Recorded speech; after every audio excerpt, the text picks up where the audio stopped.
Баршаңызға сәлем. Біз өткен жолғы видеода созылмалы шаршау дегеніміз не, жалпы оның себептері қандай, оған алып келетін факторлар қандай деген сұрақтарға жауап берген болатынбыз. Енді бүгін сол созылмалы шаршаңқылықтан қалай арылуға болады, жалпы өзің ағзаңда энергиямен қалай толықтыруға болады, міне осы жөнінде әңгіме өрбітетін боламыз. Жалпы жұмыстағы қарбалас күннен кейін немесе фитнеске барып келгеннен кейін шаршамау бұл әрине мүмкін емес. Бұл жағдайда шаршау ол орында. Ал егерде осы энергияның жетіспеушілігі шектен тыс болып кетсе, себепсізден себепсіз, өзіңізден жүйкеңіз жұқарып деген сияқты, үнемі ұйықтамаған адам сияқты шаршаңқы күйде жүрсеңіз, бұл әрине дұрыс емес. Енді бұл жалпы қандай себептерден болатынын біз алдыңғы видеода айттық. Сол видеоны көрмегендеріңіз болса, көріп шықсаңыздар болады. Жалпы біздің видеоларымызды өткізіп алмау үшін сіздерге видеоға лайк басып, арнамызға тіркеліп және қоңыраушаны басып қоюға кеңес беремін. Сонымен созылмалы шаршаңқылықтан қалай арыламыз? Ең алдымен бірінші бұл өзіңізге жақсылап тұрып тынығуға мүмкіндік беріңіз. Яғни толық қанды ұйқы болуы керек. Біз білеміз, түнгі уақытта біздің денеміз қалпына келеді. Яғни жаңа күнге деген жаңа энергия жинақталады. Әсіресе демалыс күндері сізге ақпараттық детокс ұйымдастыруыңызға болады. Телефонды өшіріп, оның орнына жақын адамдарыңызбен ғана қарым-қатынас жасап, немесе өзіңізбен өзіңіз жеке қалып, жақсылап тұрып дем алуыңызға болады. Өзіңізге ұнайтын істермен айналысып, деген сияқты бір құрбыларыңызбен дем алып қайтуға, киноға баруға деген сияқты, массажға баруға деген сияқты бір жақсы демалатын нәрселерді ұйымдастырыңыз. Әрине демалудың ең жақсы тәсілі бұл 2 апталық кем дегенде демалыс алып бір жерге кетіп қалу. Бірақ енді дәл қазір ондай мүмкіндік сізде болмайтын болса, энергияңызды осы жерде және қазірде толтырудың жолдары бар. Екінші, әр таңыңызды көңілді етіңіз. Біздің денеміз, ағзамыз жалпы әртүрлі ритуалдарды, рәсімдерді жақсы көреді. Кофе ішіп ұйқыны ашқанның орнына, оның орнына көк шай ішіңіз. Қуаттандыратын, сергітетін душқа түсіңіз. Таңертеңгілік йогамен айналысыңыз немесе медитация жасаңыз.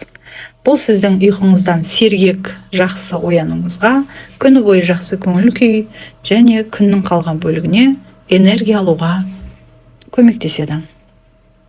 Үшінші, көбірек қозғалыста болыңыз.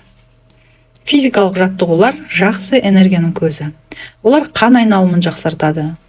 Адамның клеткаларын оттегімен қоректендіреді. Жалпы сергіткіш әсері бар, сонымен бірге керемет көңіл күй сыйлайды. Егерде жаттығу залына баруға мүмкіншілігіңіз болмаса, ең болмаса, сүйікті әуеніңізді қосып қойып, би билеңіз. Яғни қозғалыста болу үшін барлық мүмкіншілікті пайдаланыңыз. Келесі кезекте бұл мүмкіндігінше дұрыс тамақтану. Яғни күнделікті ас мәзіріңізді түрлендіріңіз. Тамақ бұл дененің негізгі қуат көзі. Энергияны барынша сақтау үшін белоктарға баса назар аударған дұрыс. Бұл ет, балық, сүт өнімдері. Сондай-ақ көмірсулар мен майларды көп тұтынбаған дұрыс. Оның орнына көкөністер, жеміс-жидек, жаңғақтар, дәнді дақылдар, бұлар энергияны жақсы өндіретін нәрселер. Және денені, ағзаны витаминдер, минералдар және антиоксиданттармен толық қамтамасыз ететін мүмкіншілігі бар. Үшінші, қысқа уақыттық әсері бар энергетикалық допингтерді пайдаланбаңыз. Ол кофе, энергетикалық сусындар, тәтті және тағы да басқалар. Олар қысқа мерзімге ғана адамды сергітетін, энергия беретін әсері бар. Алайда егерде шамадан тыс асып кететін болса, олар тек керісінше ұйқышылдықты арттырады. Оның орнына таза су ішіңіз немесе көк шай ішіңіз. Ол көк шай денені жұмсақ сергітіп қана қоймай, сондай-ақ антиоксидант ретінде де әрекет етеді. Тез шаршау сондай-ақ бұл оттегінің жетіспеушілігімен де байланысты. Сондықтан желдетіп отыру үшін жиі терезені ашып отырыңыз. Таза одан басқа ароматерапияны да пайдалануға болады. Цитрус, розмарин, қарағай инелерінің хош иістері, бұлар керемет қуаттандырушы әсерге ие. Және сондай-ақ адамның көңіл күйін жақсартып қана қоймай, зейінін де арттырады. 6-шы, шығармашылықпен айналысыңыз. Сүйікті ісіңізбен айналысу бұл демалудың тамаша тәсілі. Бұл тек қана сурет салу емес, тігу, тоқу, жалпы қолыңыздан не келеді, қол өнерімен айналысу, мүсіндеу деген сияқты бұның барлығы да адамға керемет демалыс сыйлайды. Шығармашылық процестер мидың барлық бөліктерін қамтиды. Олар зейінді басқа нәрселерге ауыстыруға, күнделікті жұмыстан алшақтатып, таныс нәрселердің өзіне басқаша қырынан қарауға көмектеседі. 7-ші, барлық басы артық нәрселерден арылыңыз. Яғни, тіпті жұмыстың өзін, басы артық деген жұмыстардың өзін істемей, немесе басқа біреуге беруге тапсыруға тырысыңыз. Немесе күнделіктен бір жола сызып тастаңыз. Әдетте өзіңіз әлеуметтік желілердің ленталарын ақтарып уақыт өткізетін болсаңыз, оның орнына тікелей қарым-қатынасқа назар аударыңыз. Көбірек кітап оқыңыз. Өзіңізді қасында жайсыз сезінетін адамдардан аулақ ұстауға тырысыңыз. Үй жинаңыз, шкафтағы заттарды реттеңіз. Яғни қарапайым уақыт пен кеңістікті босату арқылы өзіңіздің энергияңызды үнемдеңіз. Энергияңызды босқа шашпай, босқа жұмсай бермеңіз.